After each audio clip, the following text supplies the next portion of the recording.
And a lot of times people think that we don't need anybody. And that is not the case. Those things, coping mechanisms, can also be you reaching out to someone else and not only looking into yourself. God placed people in our life for a reason, a season, or a lifetime. And so that reason at that particular time may be for you to reach out to that person because other people have wisdom. Like I can ask Raina something particular that I may not know anything about, and she can ask me that she may not know anything about. And if it's something you can't do everything by yourself, if it's something that she need us to pray about, then we gonna petition heaven for her.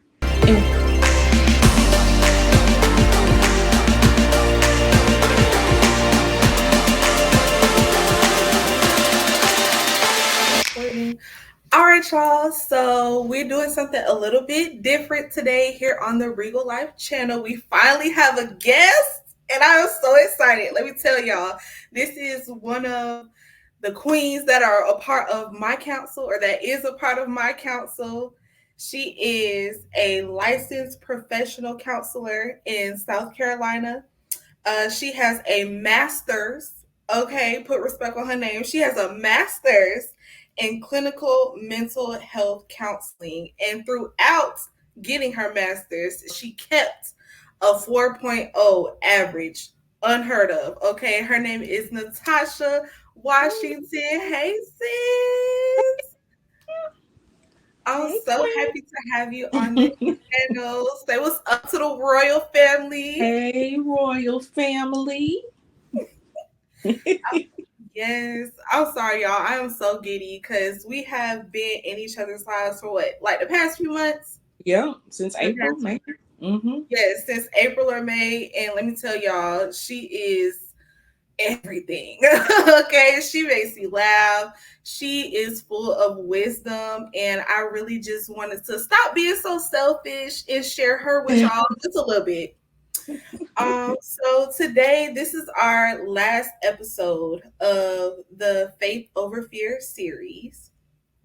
And I really just wanted to highlight different coping mechanisms that you could use to kind of get over your fear, or rather just do it scared, whatever it may be, whether it be starting your business, whether it be starting that YouTube channel, or getting into the gym, whatever it is, do it scared, just like Queen Esther did in the Bible. So, y'all, I was in my studies, right? And I was actually just telling Natasha about this as well. And there was a specific verse that really stood out to me in Esther, Natasha.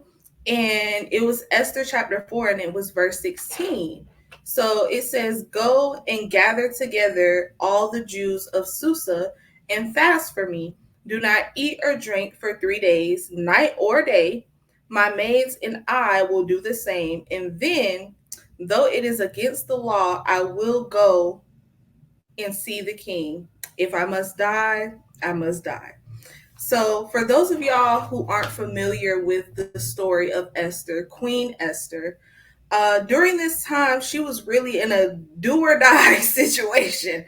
Okay, she had her fellow Jewish people, I don't want to say on her back, but y'all know how I talk. They were kind of on her back about going to see the king because he ordained, for lack of a better word, this law that made it okay for those who were not Jewish to, on a particular day, go and assassinate or commit mass murder to all of the Jews in Susa, right? And so Esther's cousin, or uncle, excuse me, went to her and was like, "Yo, you need to go to the king and see what's up, cause this ain't it." And Esther, she was like, "Ooh, I don't know about that though, because I haven't seen the king in over a month, and you already know you can't go and see him unless he called for you. Don't come for me unless I send for you," type of situation. And Mordecai, her cousin or her uncle, kind of let her know, look, either you gonna do this for us or you not. But just know God is going to get us out of this one way or another. And if you don't do it, then 9 times out of 10, you and your family will die. So Esther was like, okay, so y'all go ahead and y'all fast for me. I'm gonna fast and I'm gonna have my maids fast as well. And after that 3 day fast of no eating and no drinking, I'll go and see the king. So to me, I felt like Esther was trying to conquer her fear of death and going before the king by reaching out to God and asking her community to stand in solidarity with her through fasting. And this was how she coped with her fears. You know, she kind of just ran towards the love of God and the support from her fellow Jewish people in Susa. And that kind of let me know that coping skills are definitely important. Because sometimes there are situations where we are just paralyzed with fear and we don't know what to do. So I wanted to bring on my fellow queen, my sister Natasha, to kind of highlight some other coping mechanisms for us on this episode. So I'm gonna stop talking and I'm gonna go ahead and let Natasha take the stage. Hey y'all. So one of the things in the story that Raina talked about that I observed was that she petitioned her fellow people, her family, her friends, her maidens to fast with her. There are two things in that I find very important. And the first is you have to have people in your circle who can petition God. You have to have those people who can get a word through to God for you. Back in the day, I was in Church of God in Christ, and there was a lady in our church who said, those of you who can get a prayer through to God, pray with me and for me. So you have to know when you're going through a situation, and it may be life or death, that you got people in your corner that can not only lift you up, but can also pray with you and for you in whatever situation you may be in. And then a lot of times people think that we don't need anybody, and that is not the case. Those things, coping mechanisms, can also be you reaching out to someone else and not only looking into yourself. God placed people in our life for a reason, a season, or a lifetime.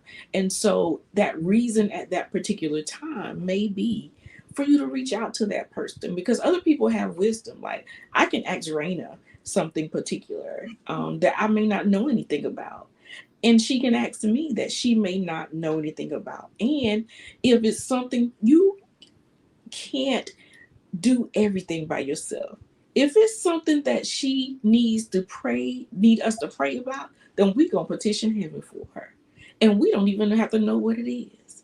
So one of the biggest coping mechanisms is knowing not only your father to be able to go to him, but also that you need other people who can petition heaven for you.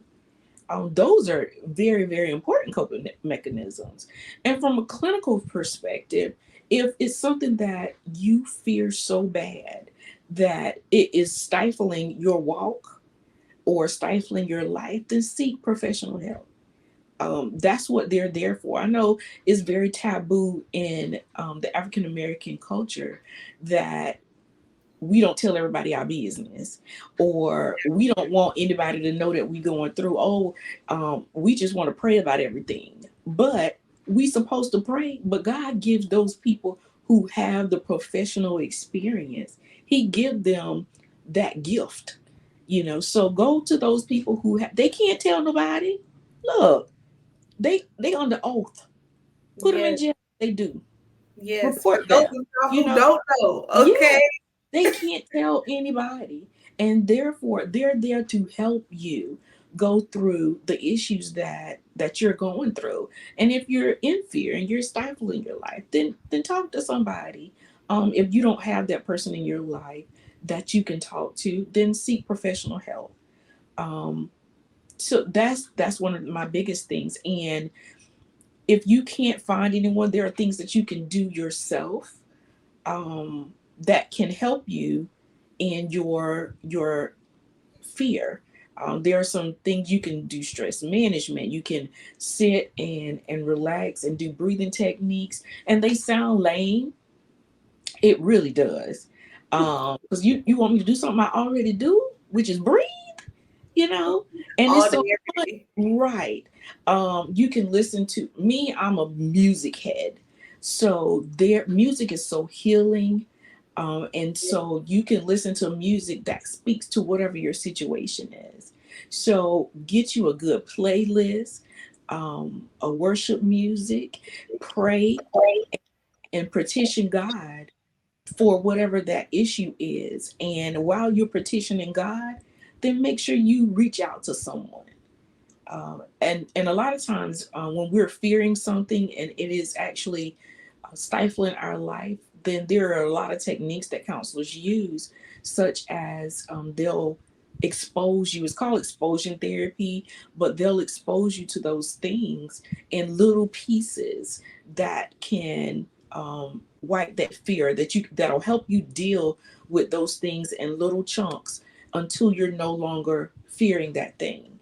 But that's just some of the things. Relaxation is talk to yourself, speak to yourself, help yourself change your mindset, get you some words of adoration, things that could remind you that this situation is going to get better. um, I am not fearful. I am more than enough. Whatever that fear is. And it just depends on what the fear is. So just take some time. And a lot of times that fear comes in when we're stressed. We're stressed in certain situations. And when we allow certain things to cloud our mindset, and we allow certain, things, people in our life that shouldn't be in our lives. So that causes us to doubt ourselves. So that causes us to fear and have anxiety over certain situations. So it's hard to let people go, but sometimes you have to let them go in order to remove that anxiety out of your life that's causing you to fear what is your next. Because everybody can't go there with Yes, I'm so glad you said that. First of all, let you. me give you a clap on that one, because it's definitely been some people in my life, one relationship in particular, that caused me a lot of stress. And once I let that person go, oh my goodness, it was like a huge weight off of my shoulders, and it gave me so much more room to allow like peace and the love of God in my life. But I also had another note when I was kind of reviewing the story of Esther, and it speaks to what you were just saying about people in your life. And I said, who you have around will either feed that fear or help diminish it. That's right. I love that. That was just confirmation for me. Yeah. So, Yeah, absolutely. We have to be careful who we allow in our lives. And because we love togetherness, we love people, we love friendships, we love all those things that make us nostalgic. We mhm, allow certain things that we shouldn't allow into our lives. And a lot of that is people. Um, the Bible talks about being equally yoked when it comes to marriage. But think about it when it comes to your friendships and the people that you allow in your circle. You should be equally yoked with those people as well. And a lot of times people hate to have someone in your life and have to let them go. But just think, I mean, how much peaceful your life will be if you just say no. Just say no. I mean, like, no, I'm not going to allow you to steal my joy anymore. I'm not going to allow you to, feed the fear that's already in me, because the old saying goes, that people feed on each other, and people who hurt people, and all of those little sayings that when you're Birds of a feather especially flock together. flock together. Exactly. Misery loves company. And, Yeah. so there's a lot of times because that person is miserable, they're making you miserable, intentionally or unintentionally. So we just have to be careful who we allow to be in our lives as far as people. And I love this story because Esther was able to not only um, fast and pray for herself, but she had other people in her life to help her go through that, because we don't have to go, and with September being the suicide prevention month, we don't have to go through this stuff by ourselves, y'all. Mhm. I mean, we really don't. If we reach out to people, it will prevent a lot of things, because we want to help everyone, but God only assigns certain people to us, so we can Yeah. only help the people that God has assigned. Yes. Oh my goodness. I love that. And I kind of want to stay here just a little bit because I have been in this season of isolation in my life. And don't, I can't really say that I'm a people person, but I am very much attached to the people that I do allow in my life. And it's very hard for me to let people go. I have a like an anxious attachment style. And so that can be very bad because when Mm-hmm. people are trying to exit my life, or when people, or when God rather is giving people, the that signal, that sign to exit my life, um, I really just hold on. I hold on. And it's because I'm fearful of that isolation. And so this may have turned into my own little personal therapy session, but I'm gonna ask anyway, how can I cope with this season of isolation? But is Like, it isolation though? I feel like it is. Girl, let me tell you, I don't really have friends like that. Like, you my friend, of course. Mm-hmm. You like my queen, one of my queens. But it's like, I guess people my age, we always got people to like text or to call, or even in certain situations where like I'm very, very stressed, I have no idea who I can contact. And maybe that's a part of my issue because I really don't like to burden people with my negativity, if you will, or the things that I'm going through, even though I love to be there for other people. But I guess you could say I'm kind of like that strong friend, and that could kind of bite me in the butt a little bit. I But am you. I know. so, I get it. I get it. I really do. But the thing is, back to what I said, God places people in your life for a reason, and for a season. So if that season is up, don't think about it as you losing something. Think about it as you're gaining something.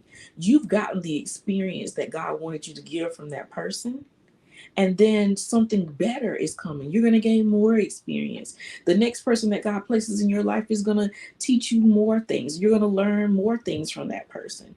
It's really not losing something, is really gaining something, because if you believe that all relationships are divine, then God got something much better for you next, because the skills that you gain from them, you don't know where God is taking you, and God has set you apart from those other people that are your age. Maybe they're not into God like that. Maybe they don't want to have that same relationship with God. So what God is taking you through, we are born to be set apart. If we have a relationship with God, that's what sanctification is. We are set apart. So therefore, you're set apart, and you've accepted the relationship. And in accepting that relationship with God, there are some things that you're not going to be able to do that they do. yeah, There are some things that you're gonna go out into the world and experience things in a different perspective, because in the relationships that you're getting, it's only godly relationships. So in your age bracket, how many people are thinking about God the way you think about God? Very. So exactly. So why would you want to hold those people in your life? God put those people in your life that He wants you to have, those divine relationships. If you have a relationship that you want from God in people, in a man, like your next boo, their forever boo, you know, Yes, or that best wherever he friend. is. Exactly, you know. So we're asking God for those divine relationships that He wants you to have, and not just some crusty relationship, that's not forever. And I'm telling you from personal experience, I I had a relationship with some people. My husband and I, we were friends with this couple, and it was just it just got so bad, and I'm like, oh Lord, oh Lord, and so I was like, God, move them, move them, God, because I know they're not for me. So He did, and I missed them, and I was like, Lord, bring them back, because their child was my godchild. I said, Lord, bring them back. I'm sorry. And God brought them back, and you know what, I had 10 times the hell when they came back than it was when they were there the first time. Okay, God, I learned my lesson. If you remove them this time, I promise you, I won't ask them to come back again. And I didn't. And my life was so much peaceful after that, because God honored my prayer, but I got to see, because I had to see for myself at that time. Mhm. So it's okay. It's okay for people to go. It's okay for them to come. But just ask God to send you the relationships that He wants you to have. If you want that forever friend, He'll honor that, because He's honored the prayers that you've already asked Him for.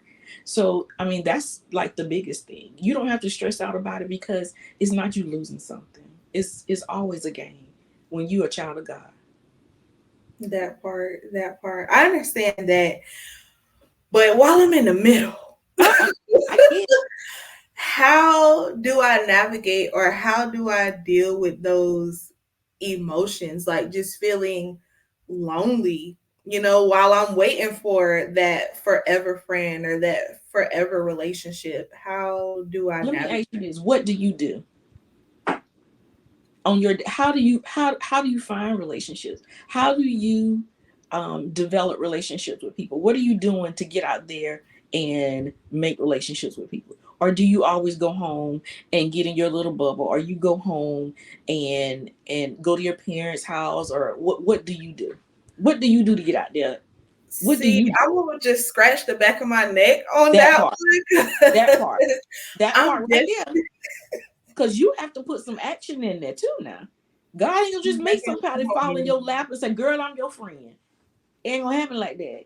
I'm saying, he is a miracle worker if he could just send He it is, through USPS but or works without action. UPS.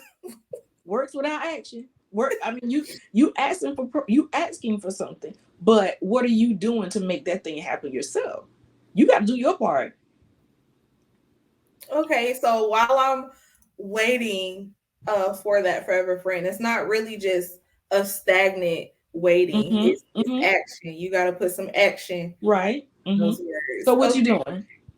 Well, I did join ICS Impactful Creators Society, headed Okay. by Anthony O'Neill. For those of y'all who don't know, I Shameless joined plug. that. Thank you. Yes, and that's how I met you Right. and the four other queens. Yeah, because it's two Mm-hmm. of us. Four, Mm-hmm. the four other queens that we meet with personally every Wednesday. So that's one thing. Other than Mm-hmm. that, Nothing. So, nothing. okay. So, do you not? Okay. So, it goes to a bigger thing. What is it about yourself that you have a wall up that is preventing you from making relationships with people in your own town, in your own city, in your own day to day life?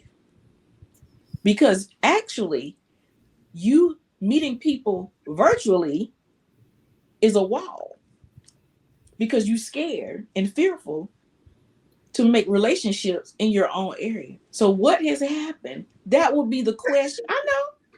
I Just a know. little bit. Just a I little bit. know. It's intimidating. It's It intimidating. is. It Yeah. definitely can be because it's like I don't know if this person is really gonna like me or my personality, and then Also, I'm afraid for people to leave me.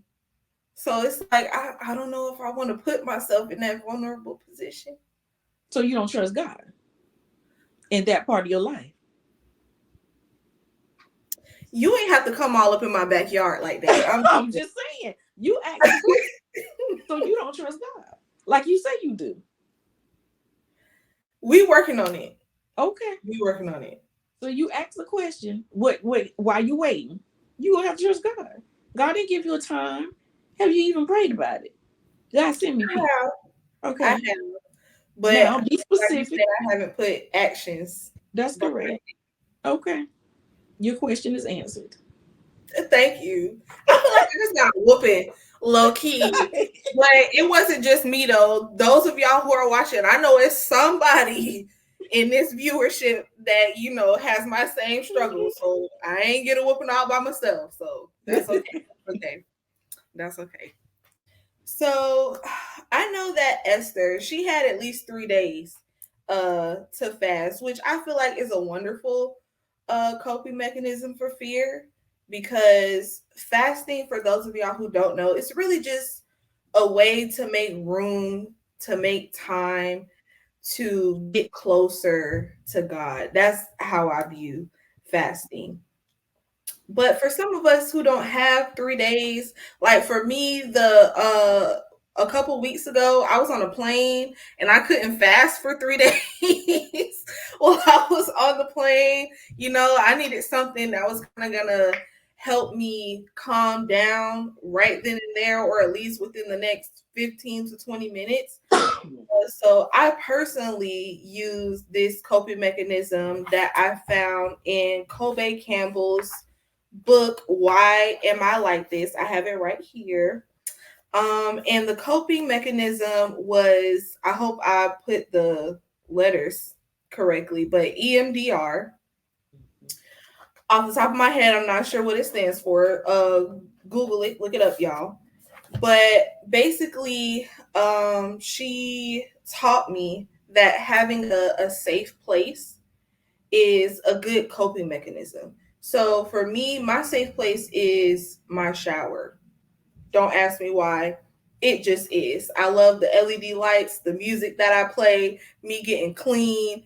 It's my safe space. Okay. So I visualize my safe space, right? And I ask myself, like, what does it smell like? How do I feel in this space? What do I hear? And she EMDR, if I'm not mistaken, also includes tapping as well, which is basically, just tapping yourself, like your arms or something like that, while you're envisioning your safe space. And that really helped me calm down while I was on the plane.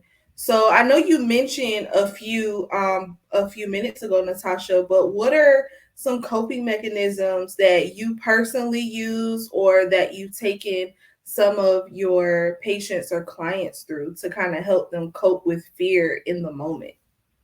And one of the things that I'm not a very stressed person. Thank God. I think back when I was younger, I probably was more stressed, but I have no control over things. So I really do trust God. But I have used with my clients, and EMDR stands for eye movement desensitization and reprocessing. That's what it stands for. Yes. But some of the things that I've actually talked to people about is the music. It's so um I'm not into meditation because I feel like it takes you away from God's presence and you're looking more towards yourself. I'm not into yoga or anything like that, so I don't recommend those things to um my clients, but I do recommend just sitting in the presence of God, getting on your worship music, um, those things, music. I can't even say how much music affects me. Um, it is. it carries emotion. If you think about, if you're listening to a song, um, and if you're really listening to the words, it can make you cry, it can make you laugh, it can make you love, or feel the need to love. Music is a way that a lot of people, because we're ingrained in music as African American people, our culture is fortified around music, so, and movement. um so that to me is like one of my favorite. When I'm in my mode, I can put on some good music and dance myself happy. Or as my daughter, I have to tell her sometimes, turn that sad music off. Because if you're already sad, don't put on sad music. Put on Yes, it's gonna up make you feel music. even worse. Yes, so music is my, and I have a tattoo actually that said music is my therapy. It is my therapy. And it has gotten me through a lot of things, or when I'm mad at something, like I always say, everyone at my old job, um, every time I I would be upset about something, or I had a feeling about something, or somebody said something, I'll send them a song, or I would sing a song. I'm like, there is a song for everything, okay? Um, Yes. and it would make them feel better, or it would make them laugh, or whatever. Music, music, music, music. I have had my clients, mostly couples, um, create a playlist of the soundtrack of your life, and whatever you're feeling at that moment in time, get a song for that moment in time, and it garners so many feelings for that song. Like, um Her Heart by Anthony Hamilton, for me, is like my husband's and I's. Oh my gosh, it does That's so. your song. Yes, that's my song. So that, anything, like when I'm feeling down, I'll play Mary J. Blige's "I'm Fine," and I'll play it over and over and over and over again. When I lost my hair from a medicine that I was taking, I played India Ari, "I Am Not My Hair," because I was feeling so bad about it. Because that's our crown. That's what we do. So whatever it is, my coping mechanism is music by far. I tell my clients all the time, and music, do music. I also do a technique with my clients who are of faith, and I will. Um, it's worked so well.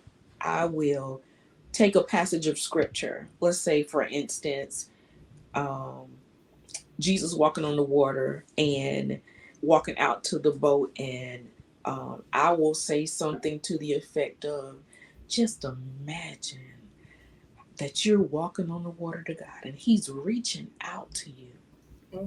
Like And Peter. yes, put yourself in Peter's shoes.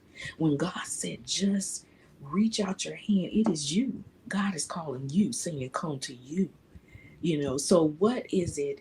What are you feeling in that moment? Do you feel the water under your feet as you're walking out to God?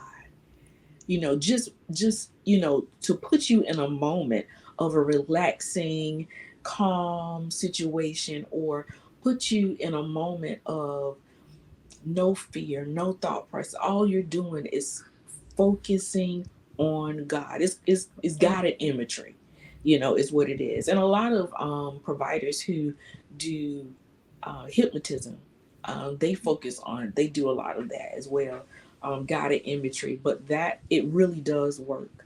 Um, Guided imagery is wonderful. But to me, if you just relax and get yourself a place where there are no distractions, the best place in the world is in your driveway, in your car, before you let the garage up. That's the best place in the world. It's still quiet. Your family don't know that you're home, and Mhm. sit in your car and decompress for 10 minutes. You can turn on music, you can turn off music, um, whatever it is. In your car, turn your music off and just talk to God. Sit in quiet and listen what He has to say to you. So all those things are good coping mechanisms. And if it's not for you, then find something that is. Go for a walk. Whatever it is that brings you peace, do that. Look at the ocean. A video of the ocean. They have those on YouTube. A video of just the ocean, the waves coming in and out. Do that. The fire crackling. 8 hours worth of that, which is annoying. But do that. I like the rain sounds. Right. The rain Whatever sounds are so helps relaxing. you calm down, whatever helps you in the moment. You have a computer in your hand at all times. Use it. I Yep. love that. Thank you so much. I'm gonna have to rewind this and watch this episode for myself and write some of these down. I feel like you should also like make a YouTube channel or even like a video of maybe like some guided meditation or something because your voice is just so relaxing. It is. It really is. Like I could just have you in my ears and I can hear Natasha telling me like, girl, calm down. It's Calm not down, girl. It's serious. okay. Not that serious, I promise. That Yeah. part. Love that. So I did also want to mention First John 4:18. That when I was reading Esther, that kind of reminded me of this verse. So First John 4:18 says, such love has no fear, because perfect love expels all fear. If we are afraid, it is for fear of punishment. And this shows that we have not fully experienced His perfect love. His meaning God's perfect love. And I felt like that paired so well with Esther and her story because I don't know if she had this mindset when she originally fasted, but in my mind, I felt like she was like, okay, I feel like I really need the love of God in this situation. And she may have known that God's perfect love cancels out all fear. Um, and when it says cancels out all fear, that doesn't mean you'll never be fearful again or you'll never have that emotion. It just means it gives you the strength to carry on in spite of. And so I feel like Esther knew this because her first response was to fast. And fasting is a way for you to get closer to God and even feel His manifest presence. In my experience, and when you're closer to God, of course, you're going to feel His love, and that does cancel out all fear. And I feel like that was wonderful. I just wanted to highlight that. If you just want to put in Mhm. your 2 cents, Natasha, go ahead. Well, yeah, I was just gonna say, also with Council White Fear, if you really love someone, which God loves us, then you shouldn't fear retaliation. You shouldn't fear anything bad is gonna come to you because God is love. He is love. So therefore, we shouldn't fear that. Okay, God is gonna reprimand us. We shouldn't fear even from our own people. God is love. Our people that's in our circle loves us, so of course they're going to forgive us. God is going to forgive us as well. So we can't fear the unforgiveness. We should just know that the love hides all of that. We are covered by His love because He is love. And that's that on that. Right. Okay, so I'm so glad that you joined me today, Natasha, highlighting these different practical coping mechanisms. Of course, y'all, I definitely recommend fasting. But if you don't have the time to fast for 3 and 4 days or more, I definitely suggest trying out the different coping mechanisms that Queen Natasha blessed us with today, and even the one that I mentioned a little bit earlier, EMDR. There are even more coping mechanisms in this book. Why Am I Like This by Kobe Campbell. And if y'all didn't know already, I am doing a giveaway of this book for my 80th subscriber. Okay, so make sure you tell a queen to tell a queen to tell a queen to tell another queen and have all of them subscribe. Okay, and so my 80th subscriber will get a copy of this book. All right. With that being said, Natasha, thank you so much for You are coming. so welcome. Of course, I Absolutely. You appreciate you so much. I love your energy and your wisdom. And again, just thank you, thank you, thank you. absolutely. Absolutely. And you guys can follow me at Natasha Lachey W on Instagram. And I also have a food blog, Let's Eat Grub, on Instagram as well. So you guys can follow me there. Yes. And she will be giving me some links. So I'll be putting those down in the description box as well. So y'all can click on the link, follow her, and do what you need to do with that. I'm already following her. First of all, let me tell you the food that she be posting, it really makes me want to backtrack on my health journey, but I can't. Don't do it. Don't do it. It is so good. But all right, y'all. So as always, please remember that you are beautiful. You are what? Hold on, wait. I gotta teach it to you, Natasha.